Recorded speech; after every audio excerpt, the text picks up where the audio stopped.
So, as you probably know, Donald Trump was in Europe. He was playing golf in Scotland, and then he met with the president of the European Commission, Ursula von der Leyen, so as to have these very tough negotiations. Now, she was no match for Donald Trump business savviness, so she was completely dominated and humiliated by Donald Trump. This is the headline that is all over the place. Europe surrenders to Trump and thus secures victory by the back door. Okay, guys, as always, if you want to learn more about realistic survival and preparedness, this is what I've been doing here on the channel for a very long time. You have a lot of information in my books, which of course I always recommend. Surviving the Economic Collapse, very important and relevant given everything you see happening, and very relevant to this video as well. Bear with me, I'll explain in a second. You also have survival skills, a ton of practical, realistic survival and preparedness knowledge and information, especially in terms of self-defense, and a lot more practical stuff. You have both available in Amazon, following the links below. These are printed in the United States, so do buy them with that peace of mind, knowing that it's going to be printed somewhere probably local to you. Yeah, no, I'm not even kidding. They are printed in US. They're printed in wherever it is that they're being sold. They're printed locally, and that's always something I find pretty cool. Anyway, let's get to this, because as always, there's these little things and stuff. Why is she so damn happy? I mean, you've been humiliated. He had his way with you, Ursula. Why are you so happy about this? This is a complete, absolute humiliation and domination by Donald Trump, right? Okay, so a couple things first. The European Union is not as massive as the United States government, but there's something that European Union has, is negotiations and negotiators that have been doing this for a very long time. More recently with Brexit. Brexit was long, was hard, was difficult, and there was a lot going on there, and there was a deal and then another. So these things about making deals with other nations and whatnot, this is something that Europe has been doing for a very long time, and there's no comparison. Whatever team negotiating this from the US side simply does not compare to the negotiating team that Europe brings along, because it is bigger, it's more complex, it's slow and muddy and bureaucratic when it wants to be, when it's gonna be at the end of the day working for their advantage. And then you have stuff like this, like, I mean, it's been an absolute complete humiliation. Has it really been? Well, yes. That's kind of like the idea that they had in mind all along. Because once you understand what these tariffs are, how it affects business, and what's even more important, who the hell's going to be paying for these things? Well, then there's a little bit of a different thing to have in mind here. Trump boasts U.S. is the hottest country in the world during meeting. And you know, he says stuff like this. Let's actually listen to Donald Trump. But that's, you know, a little bit different category, too. No, you know, Europe is very closed. We don't sell cars into Europe. We don't sell essentially agriculture of any great degree. They want to have their farmers do it, and they want to have their car companies do it. I'm not saying anything that nobody knows. We have a rough situation. If we want to sell cars in Europe, we're not allowed to. And that's actually a lie. It's not that he's not allowed to. It's that Europeans don't want to buy American cars because American car manufacturers don't sell the kind of cars that would sell well in Europe. Europeans want small, efficient engines and manual transmission and diesel, and those are not the cars that Americans make. So it's mostly because of that. Or either they're not making the car that would sell well in Europe, or it's really not priced right. Either way, it's not that he's not allowed to. That's as you know, they sell millions and millions of cars, Mercedes, BMW, so many different, Volkswagen, so many different cars, and so many millions of cars. I would imagine number one, I didn't look at that, but I would imagine number one by far, more so than even Japan. Japan sells a lot of cars too. But the Japan deal worked out very favorable, you know, very good. I hope for them too. That's what we want to do, make everybody happy. Yeah. This is always something that bothered Trump. The idea of the trade deficit. He's really pissed that the United States is buying a lot more cars from Europe than Europe buys from the United States. Again, this is the reason why that is. It's either too expensive or it's not the car that Europeans want to buy. But mostly this is a trade deficit that you have. Basically comes down to United States buys a lot more from Europe than Europe buys from the United States. And that's usually also something that goes along with you being the one that prints the money that is used all over the world. So it makes sense. If I'm the richest guy in my town, right? If I'm the rich guy in my small community, then yes, I'm going to be giving away more money to everyone than everywhere else gives to me because I'm the one that has the most money. I will go and buy more shit than everyone else because everyone else is poorer than me. So of course, they're not going to buy as much as I do. I cannot get upset because I just go and buy more stuff than the other people because my budget allows me to do so, right? But this has always been something that bothered Trump,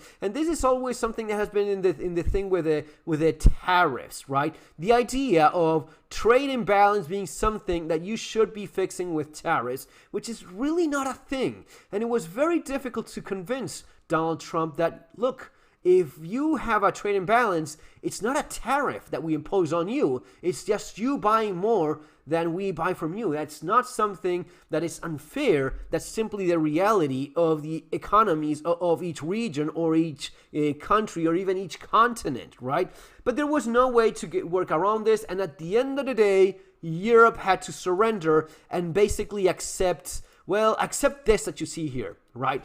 At the end of the day, it ends up happening that in this deal that they finally had, in which Europe has been completely humiliated, it is United States that imposes on Europe a 15% tariff, and Europe imposes nothing on the United States. Well, that's a complete victory. Not only that, and this is actually quite interesting, not only is Europe imposing no tariffs on the United States, also Europe is committing, and this is interesting because this is very European. We're committing to buying $750 billion worth of energy from the United States. We're committing to investing $600 billion into the United States, probably into car manufacturing. It's going to use even more parts from Europe. And we're committing to buying a lot of military stuff, unspecified and to be determined. And there's a word that Ursula, she's a fucking snake. Ursula, we have a deal and we have a framework. That's again, very European negotiation kind of word, which is, this does not end here. This is the framework in which we're gonna move from now on, and it's gonna continue to change. It is this European negotiation thing that, for example, with Brexit, it dragged along forever, and some kind of deal is achieved. Now, they were obviously super happy with having this headline. Both, of course, Donald Trump, there's a massive victory. I completely conquered and dominated Ursula.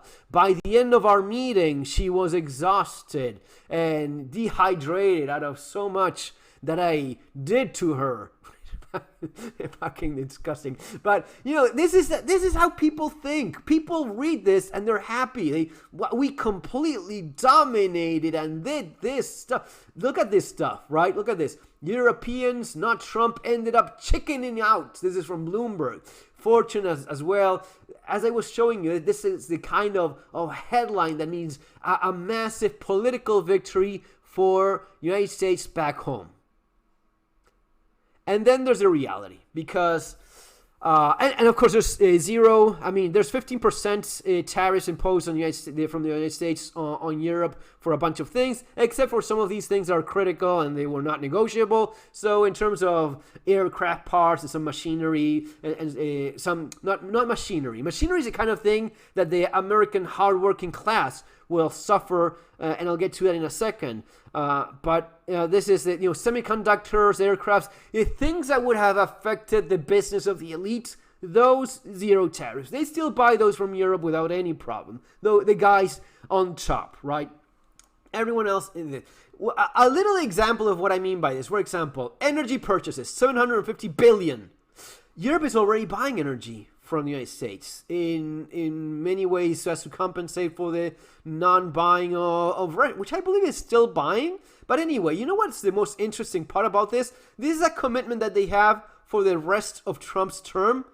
The United States does not even produce this amount of energy to export to Europe. So this is one of those numbers that sounds great, but it's not real and it's not practical, and it's probably never going to be, right? A lot of this is, okay, how much are you going to invest? In what rates? When?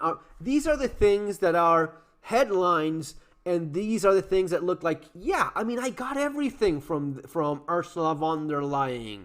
I got everything from her. That's why she's so happy, because she was gratified in our negotiation. So the complete humiliation, which, I mean, don't get me wrong, it's bad for anyone that is in favor of free market. This is bad for European businesses, because now whenever they sell to the United States, they have to sell knowing that their consumers in the United States will have to pay 15% extra tax. And that's the word you should keep in mind, guys. The massive victory over Europe is, in fact, 15% tax on the American consumer. Yeah, it's not Europeans are going to pay 15% more for the products that they buy from the United States, which, by the way, it's really not that much. As you see, that's the reason for this even happening, this trade imbalance that we're looking at here, right? And it keeps on going down. So it's not that. And by the way, Europe has said, we're giving you zero. You're imposing 15% tariff on us. We're imposing 0% tariff on you. This means that someone buying anything American in Europe pays 0% more. Whatever the price is, that's going to be the price. But there's not going to be any extra tax on it because I'm imposing it. Trump said that tariffs is his favorite word. Tariffs are taxes. Tax is Trump's favorite word. And especially for these sort of negotiations, where obviously the critical elements that they wanted to exclude are getting excluded, so they make sure they're not messing with the military. They're not messing with anyone. Well, with the elites. The elite has their 0%. They're gonna be just fine. This is what American workers will have to pay now. This is the part where you understand that the biggest loser of this mess is the hardworking American middle class. The guy that will now have to pay a little bit more. Why? I mean, you're buying a European car, you can deal with 10-15% more. You're buying olive oil, I don't know, whatever it is, 15% more. It is a little bit more that you will have to pay for it, right? And that's the part that you're not being told. You're being told that this is a massive victory, but I mean, I guess it's a victory. It would be even worse if you had like a 30% tariff and you would have to pay 30% more on everything that was being sold that was coming from Europe. So I guess in that way it is. But at the end of the day, this is affecting European businesses because they will now have to sell knowing that their clients in the US will have to pay even more. But most of all, it's impacting the pocket of the American working class. That's the thing that's not being presented to you in all honesty. That's the part that Ursula von der Leyen is more than happy to look like a complete fool. And again, this is a framework. This will change, modify, blah, blah, blah. They will do all of this thing. And as I was explaining before, many of these numbers don't even make any sense. And this is something, for example, that also will not happen. No one in Europe is going to buy anything from the United States that can be turned off. So forget about massive fighter jets being sold in great numbers. There are some orders that are still to be delivered, but this is something that they learned the hard way, and they will not make that mistake again. So whatever is being bought, and it's to be determined, yeah, it's something that you will have to wait and see. Now, is everyone being fooled by this? Well, obviously not. This is from SNBC, but the comments, he didn't strike a trade deal. He hiked tariffs from 1.47 to 15 on U.S. consumers. Yay, 15% tax for all Americans. More taxes, higher prices. No matter what Trump says, a tariff is paid for by the importer to the U.S. This is a tax imposed on you. It's not that the U.S. government is going to pay. It is the consumers going to pay. But the biggest, the beauty of this thing is that it's going to be money that's taking out of the pocket of the American consumer, and this goes into the pocket of the American government.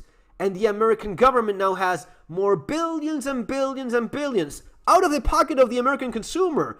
Given that they just had a massive surrender from Europe, they take your money into their own pocket, and now they redistribute it to themselves with things like the big beautiful bill and whatnot, giving money to American corporations, punishing American consumers, having a tariff on what's being imported from Europe.